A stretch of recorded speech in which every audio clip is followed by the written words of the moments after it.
কর্মক্ষেত্রে হেনস্থার শিকার হয়েছেন, অভিযোগ এনে নোট লিখে গঙ্গায় ঝাঁপ দিয়েছেন চন্দননগরের যুবতী। মাত্র 4 মাস পরেই বিয়ের দিন ঠিক হয়েছিল বছর 25-এর মানালি ঘোষের। গঙ্গায় তরুণীর খোঁজে ডুবুরি নামানো হয়েছে। জানা গিয়েছে মঙ্গলবার সকালে চিঠি লিখে নদীর পাড়ে সেটাই মোবাইল চাপা দিয়ে গঙ্গায় ঝাঁপ দিয়েছেন চন্দননগরের বউবাজার বটতলার বাসিন্দা মানালি ঘোষ। নদীর পাড়ে মেলে তার মোবাইল এবং চিঠি।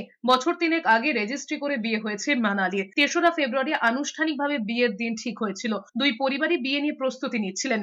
বউবাজারের শীতলাতলার বাসিন্দা সত্যজিৎ রায়ের সঙ্গে বিয়ে ঠিক হয়েছিল।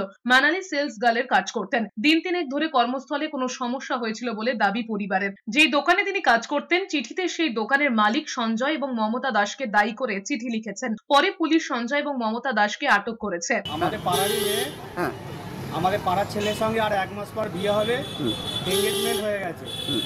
তাই এই দোকানে আজকে 4 বছর কাজ করছে। মাঝে মধ্যে এই দোকানে যিনি ম্যাডাম আছে ওনার নামে রিপোর্ট করতো, আমাদের কাছে খুব ক্লোজ, আমাদেরকে রিপোর্ট করতো ওনার নামে। তা আজকে কিছুদিন আগেও তো এইখানে আপনারা মাত্র শুনলেন যে একটা মেয়ে এই দোকানের উল্টো দিকে একটা মেয়ে কাজ করে, ও বলছে যে এই দোকানের সামনে বাইরে দাঁড়িয়ে মেয়েটা একদিন কাঁদছে, ওরাও খেয়াল করেছে, দেখেছে।